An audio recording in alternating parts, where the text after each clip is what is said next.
Hello friend, welcome to back in my YouTube channel. Friend, आज हम लोग जो हमारे केबीएस में प्रिस्क्राइब्ड एक 12th का जो लेसन है, द लास्ट लेसन, इसकी हम लोग समरी करेंगे। और ये चाहे हमारा केबीएस का एग्जाम हो, चाहे हमारे जो 12th के स्टूडेंट्स हैं उनके लिए भी बहुत इंपॉर्टेंट है। ठीक है, तो आज हम इसकी फुल हिंदी समरी कवर करेंगे। तो देर ना करते हुए हम लोग अपना वीडियो स्टार्ट करते हैं। तो फ्रेंड, हम लोग जो द लास्ट लेसन है इसकी हम लोगों को हिंदी में समरी करनी है आज। तो पढ़ते हैं उसको, लाइन टू लाइन पढ़ेंगे और बहुत ही अच्छी तरीके से समझेंगे।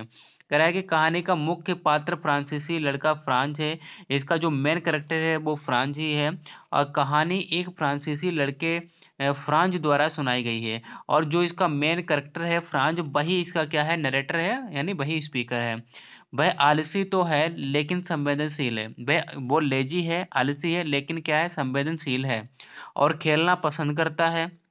उसे खेलना बहुत ही पसंद है। उसे फ्रेंच पढ़ना पसंद नहीं है। उसे फ्रेंच पढ़ना बिल्कुल पसंद नहीं है।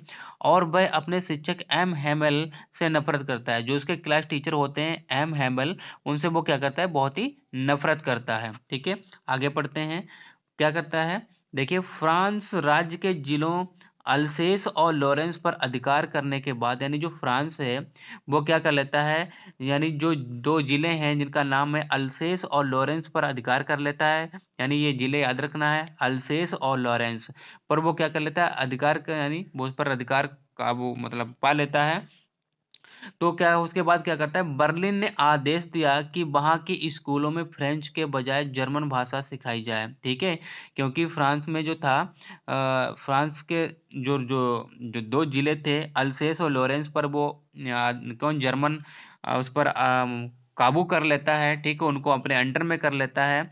तो उसके बाद जो जर्मनी होते हैं वो आदेश देता है, जो जर्मन का बर्लिन होता है वो आदेश देता है कि वहाँ पर अब फ्रांस लैंग्वेज है वो, यानी वो नहीं पढ़ाई जाएगी। अब क्या पढ़ाई जाएगी, जर्मन भाषा को सिखाया जाएगा। ठीक है, तो वही कहता है कि बर्लिन ने आदेश दिया कि वहाँ के स्कूलों में फ्रेंच के बजाय जर्मन भाषा सिखाई जाए। ठीक है, आगे क्या लिखा हुआ है, आगे पढ़ते हैं। और कहता है कि यह उनके फ्रांसीसी शिक्षक एम हैमल का अंतिम दिन है। यानी जिस दिन की ये नरेट कर रहा है स्टोरी, जो स्पीकर है कौन है, फ्रांज, वो बता रहा है कि ये उस दिन की कहानी है जिस दिन एम हैमल का अंतिम दिन था स्कूल में। ठीक है, जो वहाँ 40 वर्षों से पढ़ा रहे हैं। कब से पढ़ा रहे थे, इंपॉर्टेंट क्वेश्चन है ये भी। 40 वर्षों से पढ़ा रहे हैं। वे शोक, विषाद और देशभक्ति से भरे हैं। यानी उनको क्या है, दुख भी है, विषाद, थोड़ा दुख है, इस विषाद का मतलब भी दुख होता है। और उनको बहुत ही क्या है, फ्रांस से बहुत ही लगाव है, यानी देशभक्ति से भरे हैं। उनकी कड़ी मेहनत के सम्मान में गांव के लोग भी उनके अंतिम पाठ में शामिल होते हैं। यानी जो आज वो पढ़ाएंगे ना, जो अंतिम लेसन नाम ही हमारे लेसन का है, तो वो उसके गांव वाले जो हैं उनसे बहुत ही सम्मान उनका करते हैं। जो कौन एम हैमल हैं, टीचर हैं, उनका सम्मान करते हैं। और वो आज जा रहे हैं उनके ही सम्मान में उनको विदा करने के लिए। गांव के लोग भी आए हैं अंतिम लेसन में शामिल होने के लिए। ठीक है, वे दुखी हैं क्योंकि उन्होंने बचपन में अपनी मातृभाषा फ्रेंच नहीं सीखी थी। यानी कौन, जो फ्रेंच है ना, तो वो क्या है, वो लोग दुखी हैं कि उन्होंने बचपन में फ्रेंच लैंग्वेज को नहीं सीखा था। ठीक है, इसीलिए वो और भी दुखी हैं। आगे देखिए, आगे क्या है, तो देख आगे क्या कहते हैं, कहते हैं कि फ्रांस यह जानकर, जो फ्रांस है करेक्टर, इसका मेन करेक्टर है, यह जानकर हैरान है कि यह उसका आखिरी पार्ट है। यानी जब उसको पता चलता है कि आज ये उसका आखिरी पार्ट है, क्योंकि वह फ्रेंच नहीं जानता है। क्यों, क्योंकि वो फ्रेंच नहीं जानता है। और वो क्या जानता है, फ्रांसीसी जानता है, यानी फ्रांस की लैंग्वेज जानता था लेकिन फ्रेंच नहीं जानता था। ठीक है, अब अचानक वह इसे सीखने में दिलचस्पी लेता है। अब किसे, यानी अब तो उसको पढ़ना पड़ेगा फ्रेंच। ठीक है, और उस दिन पढ़ाया जाने वाला सब कुछ समझता है। यानी कब, यानी जब उस दिन जो उसका एच हैमल था, ठीक है, उसका विदाई हो रही थी क्योंकि उसका लास्ट दिन था। तो वो उस दिन जो भी पढ़ाता है उसको बहुत ही ध्यानपूर्वक उसको क्या करता है, समझता है। ठीक है, आगे देखिए। वह शिक्षक, यानी कौन शिक्षक था, यानी वह शिक्षक एम हैमल को अचानक से पसंद करने लग जाता है। यानी जब लास्ट दिन था उसका, यानी जो लास्ट लेसन पढ़ाता है, अब उस दिन से उसको क्या, एच हैमल से पहले वो नफरत करता है, अब उसको पसंद करने लग जाता है और उनकी ईमानदारी और कड़ी मेहनत के लिए उनका सम्मान करता है। यानी 40 वर्षों से वो वहां पर क्या कर रहे थे, पढ़ा रहे थे।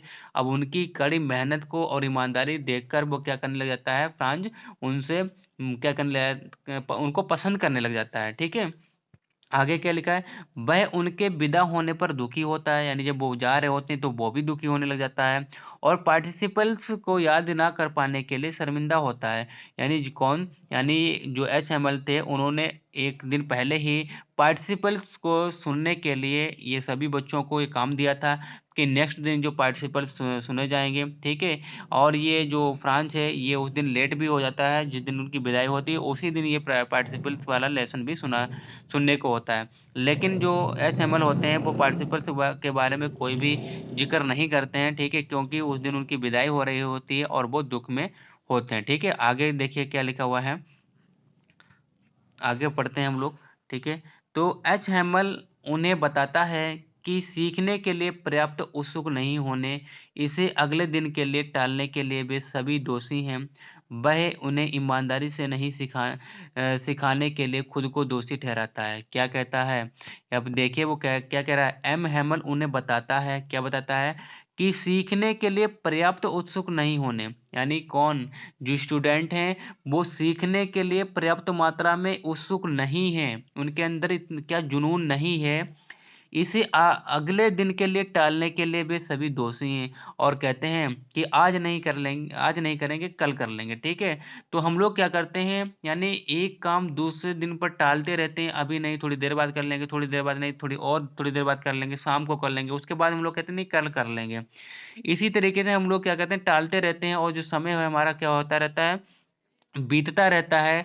तो उसके लिए हम सब दोषी हैं, चाहे वो टीचर हो, चाहे वो स्टूडेंट हो, चाहे कौन, सभी के सभी उसके लिए दोषी हैं। ठीक है, कहीं ना कहीं हम सभी इसका शिकार हैं टालने के लिए। ठीक है, वह उन्हें ईमानदारी से नहीं सिखाने के लिए खुद को भी दोषी ठहराता है। वो कहता है कि ईमानदार, उसने भी कहीं ना कहीं कुछ गलती की होगी कि उनको वो ईमानदारी से नहीं सिखा पाया, तो वो खुद को भी दोषी ठहराता है। ठीक है, कौन, एच हैमल, यानी एच हैमल अपने आप को भी क्या, दोषी ठहराता है। ठीक है, आगे क्या लिखा है कि एम हैमल, जो जो एम हैमल है, फ्रेंच भाषा की प्रशंसा करते हुए कहते हैं कि वह विश्व के सबसे सुंदर और तर्कपूर्ण भाषा है। कौन, जो फ्रेंच लैंग्वेज को वो सबसे तर्कपूर्ण और सबसे सुंदर लैंग्वेज यानी भाषा बताते हैं।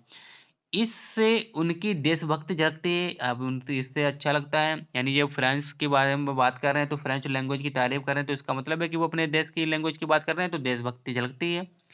वह कक्षा को अपनी भाषा की रक्षा करने के लिए कहता है, कि वो कहते हैं ये- कि देश में रह रहे हैं तो अपने देश की जो भाषा है उसकी क्या करनी चाहिए, हमें रक्षा करनी चाहिए, क्योंकि गुलामी की जेल से बचने के लिए अपनी भाषा के करीब होना महत्वपूर्ण है।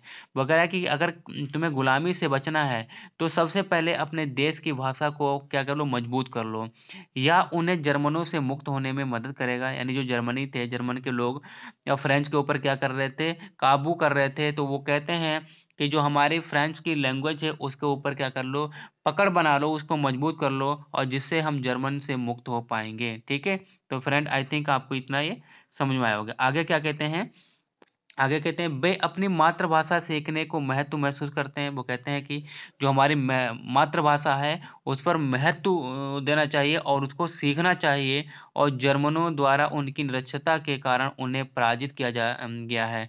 ठीक है, क्योंकि जो जर्मन के लोग थे उन्होंने निरक्षरता के कारण यानी अज्ञानता के कारण फ्रांसीसी जो थे उन पर को क्या पराजित कर दिया था। ठीक है, उनको जीत लिया था, उन पर उनके देश पर कब्जा कर लिया था। ठीक है फ्रेंड, आगे बढ़ते हैं, जो हमारे लास्ट की लाइनें हैं उनको देख।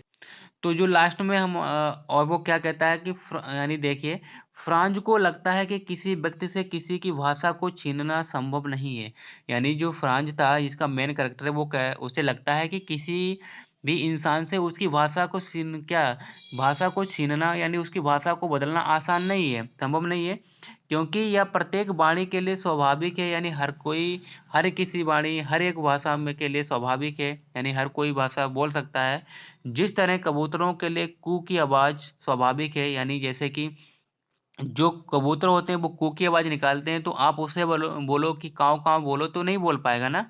तो हम उसकी जो भाषा को नहीं छीन सकते कि आवाज़ स्वाभाविक है। उसी तरह फ्रांसीसियों के लिए उनकी मातृभाषा फ्रेंच भी स्वाभाविक है। वो कहता है कि जो जर्मनी वाले आए हैं वो कहते हैं कि जर्मनी लैंग्वेज सीखो, वो नहीं हमको सिखा पाएंगे, क्योंकि अब हमारी वो मातृभाषा नहीं चेंज कर सकते, क्योंकि हम वहाँ फ्रांस के हैं तो फ्रेंच ही बोलेंगे। अब हम फ्रांसीसी जर्मनी नहीं बोलेंगे, ठीक है। या फ्रांसीसी के लिए फ्रांसीसी हो सकता है, यानी जो फ्रांसीसी थे तो वो क्या फ्रांसीसी ही बोलेंगे, ठीक है। तो आई थिंक फ्रेंड आपको इस ये जो लेसन की लास्ट लेसन है इसकी समरी समझ में आई होगी, और जो इसका मेन कैरेक्टर है, जो मेन पॉइंट है वो भी हमने अंडरलाइन किए हैं, तो वो भी आपको समझ में आए होंगे। तो फ्रेंड इसके नेक्स्ट चैप्टर में नेक्स्ट वीडियो में हम लोग इसका फुल जो इसके एमसीक्यू हैं द लास्ट लेसन के वो हम लोग कवर करेंगे। तो इस तरीके से हमारा 1 बाय 1 सारा कवर हो जाएगा। फिर मिलेंगे एक नई वीडियो के साथ, तब तक के लिए